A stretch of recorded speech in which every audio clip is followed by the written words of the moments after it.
आज हम बात करेंगे स्टेजेस ऑफ फैमिली डेवलपमेंट के बारे में। मीन्स कि जो फैमिली का डेवलपमेंट होता है उसमें कितने स्टेजेस होते हैं और कौन कौन से स्टेजेस होते हैं और कौन कौन से स्टेजेस में कौन कौन सा कंडीशन लगता है, इसके बारे में हम डिटेल में पढ़ेंगे। पहले भी हमने टाइप्स ऑफ फैमिली पढ़ा था, जिसमें हमने nuclear family and joint family के बारे में पढ़ा था। तो ये जो स्टेजेस हैं वो दोनों फैमिली में वर्क करते हैं, लेकिन कुछ स्टेजेस जो हैं वो जॉइंट फैमिली में वर्क नहीं करते हैं। उसके बारे में हम आगे आपको बता देंगे। फिर हम बात करते हैं कि कितने स्टेजेस होते हैं। तो टोटल 8 स्टेजेस होते हैं इसमें, और इसमें स्टेजेस में अलग अलग कंडीशंस होते हैं, अलग अलग स्टेप्स होते हैं हमारे लाइफ के। तो उसके बारे में हम डिटेल में देखते हैं। तो इसमें सबसे पहला जो स्टेप है वो मैरिड कपल स्टेज है। मैरिड कपल स्टेज क्या होता है कि इसमें एक मेल और फीमेल जो कि मैच्योर हैं वो मैरिटल टाइज में बनते हैं, मैरिटल रिलेशनशिप होता है उनके बीच। तो ये मैरिड कपल स्टेज होता है। फिर नेक्स्ट हम बात करें कि नेक्स्ट स्टेज क्या होता है। नेक्स्ट स्टेज होता है चाइल्ड रियरिंग स्टेज। इसमें क्या होता है कि जो मैरिड कपल हैं उनका मैरिटल रिलेशनशिप तो बन गया, उसके बाद उनका बेबी का बर्थ होना, यहाँ से ये स्टेज स्टार्ट होता है। और बेबी का 2.5 ईयर्स मीन्स कि 2.5 साल के होने तक जो है ये स्टेज चलता है। फिर नेक्स्ट हम देखते हैं कि थर्ड स्टेज क्या होता है। थर्ड स्टेज होता है pre school stage. Pre school stage क्या होता है, अब हम देख लेते हैं। तो इनमें मेनली कौन से बच्चे को काउंट किया जाता है। तो जो भी मैरिटल रिलेशनशिप वाले कपल हैं उनका सबसे एल्डेस्ट बेबी मीन्स कि उनका सबसे पहला बच्चा जो होगा उसे काउंट में लिया जाएगा। उसके बाद के जो सेकेंड थर्ड ऐसे बेबीज होते हैं उन्हें काउंट में नहीं लिया जाता। मेनली जो एल्डेस्ट बेबी है उन्हें ही काउंट में लिया जाता है। तो प्री स्कूल स्टेज में क्या होता है, प्री स्कूल स्टेज में जो एल्डेस्ट बेबी है वो 2.5 साल का हो गया, वहाँ पर तो हमारा सेकेंड स्टेज थर्ड स्टेज ख़त्म हो गया। फिर उसके बाद फोर्थ स्टेज में हम देखते हैं कि 2.5 साल से वो 6 साल तक होता है। तो इस कंडीशन को प्री स्कूल स्टेज कहते हैं। फिर नेक्स्ट हम बात करें स्कूल एज स्टेज के बारे में। स्कूल एज स्टेज क्या होता है। स्कूल एज स्टेज मीन्स कि जब बच्चा स्कूल खुद से जाने लगे, कुछ उनके वर्क जो हो वो खुद ही करने लगे, माता पिता पे ज़्यादा डिपेंडेंट ना हो, स्कूल के होमवर्क वगैरह, स्कूल में अच्छे से कैसे बिहेव करना, ये सब वो करने लगे इस स्टेज में।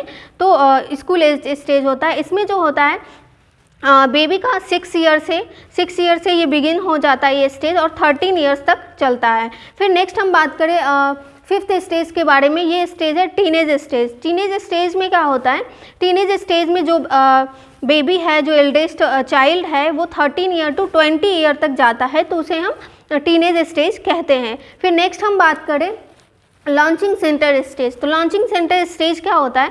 लॉन्चिंग सेंटर स्टेज में जो एल्डेस्ट बेबी है उनका फैमिली से रिट्रैक्ट होना, मीन्स कि उन्हें या तो पढ़ाई की वजह से उसके, या फिर हम कह सकते हैं कि अगर उनकी शादी हो गई है तो फिर अपना वो अलग न्यूक्लियर फैमिली बनाए, तो उसकी वजह से वो फैमिली से दूर हो जाते हैं, फैमिली से रिट्रैक्ट हो जाते हैं, तो वो हम लॉन्चिंग सेंटर स्टेज कहते हैं।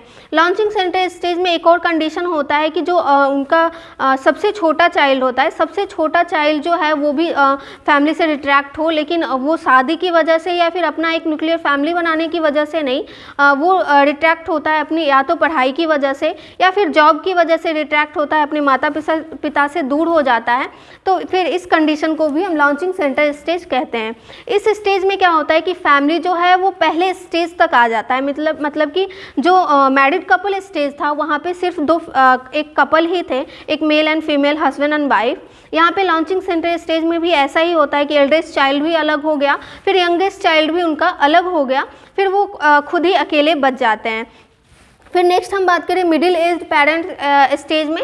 ये स्टेज स्टार्ट होता है कि जब उनका यंगेस्ट चाइल्ड उनसे दूर हो जाता है किसी भी वजह से, वो दूर होने के बाद से वो स्टेज स्टार्ट हो जाता है। फिर उसके बाद जो कपल हैं उनके रिटायरमेंट तक, मीन्स कि जब तक कि अगर वो कोई जॉब कर रहे हो तो उनका रिटायरमेंट हो, तो रिटायरमेंट तक जो ये स्टेज चलता है। फिर नेक्स्ट हम बात करें एजिंग फैमिली मेम्बर्स के बारे में। एजिंग फैमिली मेम्बर्स स्टेज कब होता है। Ageing family members stage start होता है उनके रिटायरमेंट से लेके उनके डेथ तक, मीन्स कि वो फिर से न्यूक्लियर फैमिली में आ जाते हैं। मीन्स कि अगर वो अकेले रह रहे हो, उनके बेबी उनके साथ नहीं रह रहे हो किसी भी वजह से, तो इस कंडीशन में वो आ जाते हैं। उनका रिटायरमेंट से लेके डेथ तक जो स्टेज चलता है, जो टाइम ड्यूरेशन चलता है, वो एजिंग फैमिली मेम्बर्स में आता है। फिर हम बात करें कि जॉइंट फैमिली में कौन कौन से स्टेजेस नहीं आएंगे। तो जॉइंट फैमिली में कुछ स्टेजेस नहीं आएंगे, जैसे कि लॉन्चिंग सेंटर स्टेज है और मिडिल एज पेरेंट्स स्टेज है। इस कंडीशन में ये स्टेजेस क्यों नहीं आएंगे, क्योंकि जॉइंट फैमिली में हम देखते हैं कि कोई भी अपने पेरेंट्स से दूर नहीं होता है किसी भी वजह से। अगर उनका यंगेस्ट चाइल्ड का शादी भी हुआ, वो अदर वुमेन से शादी भी किया, मैरिड भी है, तो भी वो अपने माता पिता के साथ ही रहेगा जॉइंट फैमिली में। फिर उनके बेबीज होंगे, वो भी अपने ग्रैंड पेरेंट्स के साथ में ही रहेंगे। तो ये जो 2 स्टेज हैं वो नहीं होते हैं। फिर उसके बाद ये 2 स्टेज के बाद डायरेक्ट जो है एजिंग फैमिली मेम्बर्स स्टेज आ जाते हैं, मीन्स कि वो रिटायर हुए, फिर रिटायर होने के बाद उनका डेथ के बीच का जो ड्यूरेशन है ये चलता है। तो ये था हमारा nuclear family and joint family के कुछ स्टेजेस के बारे में। आई होप आपको ये टॉपिक समझ में आया हो। अगर इस टॉपिक से रिलेटेड कोई भी प्रॉब्लम हो, कोई भी इशू हो, तो आप पूछ सकते हैं। Thank you.